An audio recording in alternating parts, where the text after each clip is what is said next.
ಶ್ರೀ ಗುರುಭ್ಯೋ ನಮಃ. ಶ್ರೀ ಸುಬ್ರಹ್ಮಣ್ಯ ಭುಜಂಗ ಸ್ತೋತ್ರ ಶ್ಲೋಕ 12. ವಿಧೌ ಕ್ಲುಪ್ತದಂಡಾನ್ ಸ್ವಲೀಲಾಧೃತಾಂಡಾನ್ ನಿರಸ್ತೆ ಭಷುಂಡಾನ್ ದ್ವಿಷತ್ಕಾಲದಂಡಾನ್ ಹತೇಂದ್ರಾರಿಷಂಡಾನ್ ಜಗತ್ರಾಣಶೌಂಡಾನ್ ಸದಾ ತೇ ಪ್ರಚಂಡಾನ್ ಶ್ರಯೇ ಬಾಹುದಂಡಾನ್. ಈ ಶ್ಲೋಕದಲ್ಲಿ ಭಗವತ್ಪಾದರು ಸುಬ್ರಹ್ಮಣ್ಯ ಸ್ವಾಮಿಯ ಬಾಹುಗಳನ್ನು, ಭುಜಗಳನ್ನು ಸ್ತುತಿಸುತ್ತಿದ್ದಾರೆ. ಆ ರೀತಿಯಾಗಿ ಈ ಶ್ಲೋಕದಲ್ಲಿ ಹೇಳಿರುವಂತಹ ರೀತಿಯಾಗಿ ಭಾವನೆ ಮಾಡಬೇಕು, ಚಿಂತಿಸಬೇಕು ಅಂತ ನಮಗೆ ತಿಳಿಸ್ತಿದ್ದಾರೆ. ಸುಬ್ರಹ್ಮಣ್ಯನಿಗೆ ಇನ್ನೊಂದು ಹೆಸರು ಷಣ್ಮುಖ. ಒಂದೊಂದು ಮುಖಕ್ಕೆ 2 ಕೈ, 6 ಮುಖ, 12 ಭುಜಗಳು. ಆ ಭುಜವನ್ನು ಸ್ಮರಿಸ್ಕೊಳ್ತೀನಿ. ಪ್ರಚಂಡಾನ್ ತೇ ಬಾಹುದಂಡಾನ್ ಪ್ರಚಂಡಾನ್ ಸದಾ ಅಹಂ ಆಶ್ರಯೇ. ಆಶ್ರಯ ಅಂದರೆ ಶೆಲ್ಟರ್. ನಿನ್ನ ಅಧೀನದಲ್ಲಿ, ನಿನ್ನ ರಕ್ಷಣೆಯಲ್ಲಿ ನಾನಿರ್ತೀನಿ. ಎಂತಹ ಕೈಗಳು? ಪ್ರಚಂಡಾನ್. ಪ್ರಚಂಡ ಅಂದರೆ ಸುಬ್ರಹ್ಮಣ್ಯ ಸ್ವಾಮಿಯ ವೀರಮೂರ್ತಿ. ಎಂತಹ ವೀರ ಅನ್ನೋದನ್ನು ಮೇಲಿನ ಸಾಲುಗಳು ಅದು ತಿಳಿಸುತ್ತೆ. ವಿಧೌ ಕ್ಲುಪ್ತ ದಂಡಾನ್, ಎಲ್ಲ ಸಾಲಲ್ಲಿಯೂ ದಂಡಾನ್ ದಂಡಾನ್ ಅಂತ ಬರುತ್ತೆ. ವಿಧಿ ಅಂದರೆ 2 ಅರ್ಥ ಇದೆ. ಒಂದು ಬ್ರಹ್ಮ ಅಂತ, ಇನ್ನೊಂದು ಇಂಜಂಕ್ಷನ್, ವಿಧಿ, ಕಟ್ಟುಪಾಡು.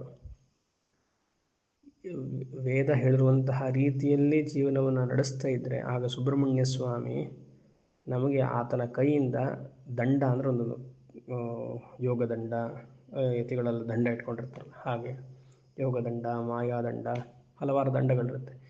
ಈ ಧರ್ಮದಂಡ, ಧರ್ಮವನ್ನು ಪಾಲನೆ ಮಾಡದಿದ್ದಾಗ ಅವಾಗೇನಾಗುತ್ತೆ, ಸುಬ್ರಹ್ಮಣ್ಯ ಸ್ವಾಮಿ ನಮಗೊಂದು ಏಟು ಕೊಡ್ತಾನೆ. ಅದಕ್ಕೆ ವಿಧೌ ಕ್ಲುಪ್ತ ದಂಡ ಅದೊಂದು ಅರ್ಥ. ಇನ್ನೊಂದು ವಿಧಿ ಅಂದರೆ ಬ್ರಹ್ಮ ಅಂತ ಹೇಳಿದೆ.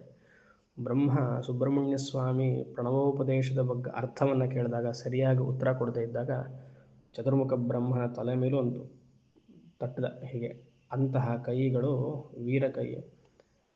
ಪ್ರಪಂಚವನ್ನೇ ಸೃಷ್ಟಿ ಮಾಡಿರುವಂತಹ ಚತುರ್ಮುಖ ಬ್ರಹ್ಮನಿಗೆ ತಲೆ ಮೇಲೆ ಒಂದು ಏಟು ಕೊಟ್ಟಿರುವಂತಹ ಸುಬ್ರಹ್ಮಣ್ಯ ಸ್ವಾಮಿಯ ವೀರ ಬಾಹು ಭುಜಕ್ಕೆ ನನ್ನ ನಮಸ್ಕಾರ. ಅದರಿಂದ ಆಶ್ರಯ ತಗೊಳ್ತೀನಿ.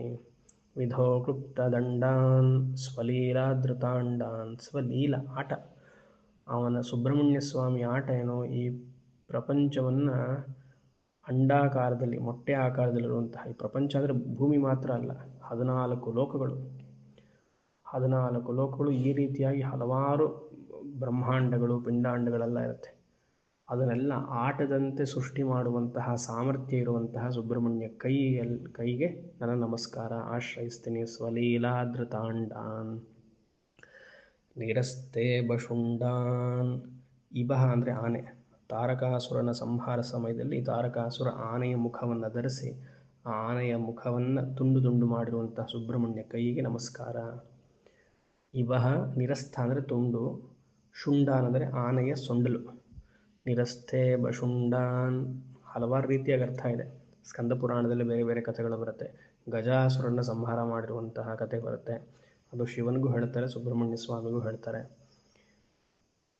ಸ್ಕಂದ ಪುರಾಣದಲ್ಲಿ ಒಳ್ಳಿ ಕಲ್ಯಾಣ ಆಗ್ತಿರುವಂತಹ ಸಂದರ್ಭದಲ್ಲಿಯೂ ಇದೇ ರೀತಿಯಾಗಿ ಒಂದು ಕಥೆ ಬರುತ್ತೆ. ಇರಲಿ, ಆ ಗಜಾಸುರ ಅಥವಾ ತಾರಕಾಸುರ ಧರಿಸಿರುವಂತಹ ಆನೆ ಮುಖದ ಸೊಂಡಲವನ್ನು ತುಂಡು ತುಂಡು ಮಾಡಿರುವಂತಹ ಸುಬ್ರಹ್ಮಣ್ಯ ಕೈಗಳಿಗೆ ನಮಸ್ಕಾರ. ದ್ವಿಷತ್ಕಾಲದಂಡಾನ್.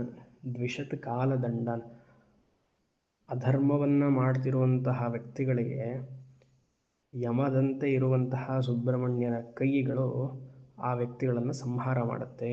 ದ್ವಿಷತ್ಕಾಲದಂಡಾನ್ ಕಾಲಕ್ಕೆ ಬೆಲೆ ಕೊಡದೆ, ಧರ್ಮಕ್ಕೆ ಬೆಲೆ ಕೊಡದೆ ಅಧರ್ಮವನ್ನೇ ಮಾಡ್ತಿದ್ದಾಗ ಆ ಸುಬ್ರಹ್ಮಣ್ಯನ ಬಾಹು ಅಥವಾ ಕೈಯ ದಂಡ ಏನಿದೆ, ಇಲ್ಲಿ ಬಾಹು ಹಾಗೂ ಕೈಯನ್ನೇ ದಂಡದಂತೆ ಭಾವಿಸಿ ಅವರಿಗೆಲ್ಲ ಯಮದಂತೆ ಇರುವಂತಹ ಆ ಕೈ ತೊಂದರೆ ಮಾಡುತ್ತೆ. ಹತೇಂದ್ರ ರಿಷಂಡಾನ್. ಹತಃ ಕೊಲ್ಲುವುದು, ಇಂದ್ರ ಅರಿಹಿ ಇಂದ್ರನ ಶತ್ರುಗಳು. ಇಂದ್ರನ ಶತ್ರುಗಳನ್ನು ಸಂಹಾರ ಮಾಡುವಂತಹ ಸುಬ್ರಹ್ಮಣ್ಯ ಸ್ವಾಮಿಯ ಕೈಯನ್ನು ನಾನು ಸ್ಮರಿಸ್ತೇನೆ, ಆಶ್ರಯಿಸ್ತೇನೆ. ಇಂದ್ರನ ಶತ್ರುಗಳು ಅಂದರೆ ರಾಕ್ಷಸರು. ಯಾಗವನ್ನು ಮಾಡ್ತಿದ್ದಾಗ ಋಷಿಮುನಿಗಳು ಇಂದ್ರನ ಸ್ತುತಿ ಮಾಡಿ, ಇಂದ್ರನ ಪ್ರೋತ್ಸಾಹಿಸಿ ಎಲ್ಲ ಸ್ವರ್ಗಾದಿ ಫಲವನ್ನು ಭೋಗವನ್ನು ಅನುಭವಿಸಬೇಕು ಅಂತಿರುವಂತಹ ವ್ಯಕ್ತಿಗಳನ್ನು ಹೋಮ ಮಾಡಿದಾಗ, ಯಾಗವನ್ನು ಮಾಡಿದಾಗ ತಪ್ಪಿಸದೇ ಇರುವಂತಹ ಈ ಥರ ಶತ್ರುಗಳಿರ್ತಾರಲ್ಲ, ಅಂತಹ ಶತ್ರುಗಳನ್ನು ಸಂಹಾರ ಮಾಡುವಂತಹ ಸುಬ್ರಹ್ಮಣ್ಯ ಸ್ವಾಮಿಯ ಕೈಯನ್ನು ಸ್ಮರಿಸ್ತೀನಿ, ಆಶ್ರಯಿಸ್ತೀನಿ. ಹತೇಂದ್ರಾರಿಷಂಡಾನ್ ಜಗತ್ರಾಣ ಶೌಂಡಾನ್, ತ್ರಾಣ ಸಂರಕ್ಷಿಸುವುದು, ಜಗತ್ತನ್ನು ಸಂರಕ್ಷಿಸುವುದರಲ್ಲಿ ನಿಷ್ಣಾತನಾಗಿರುವಂತಹ ಸುಬ್ರಹ್ಮಣ್ಯ ಸ್ವಾಮಿಯ ಕೈ, ಭುಜ, ಅದಕ್ಕೆ ಶೌಂಡಾನ್, ಕೇಪಬಲ್, ಸ್ಕಿಲ್ಡ್. ಸದಾತೆ ಪ್ರಚಂಡಾನ್, ವೀರಮೂರ್ತಿ, ಸದಾಮಾಶ್ರಯೇ ಬಾಹುದಂಡಾನ್, ಅಂತಹ ಸುಬ್ರಹ್ಮಣ್ಯ ಸ್ವಾಮಿಯ ಬಾಹುಗಳನ್ನು ಸ್ಮರಿಸಿ ಆಶ್ರಯಿಸ್ತೀನಿ. ಹರಿ ಓಂ.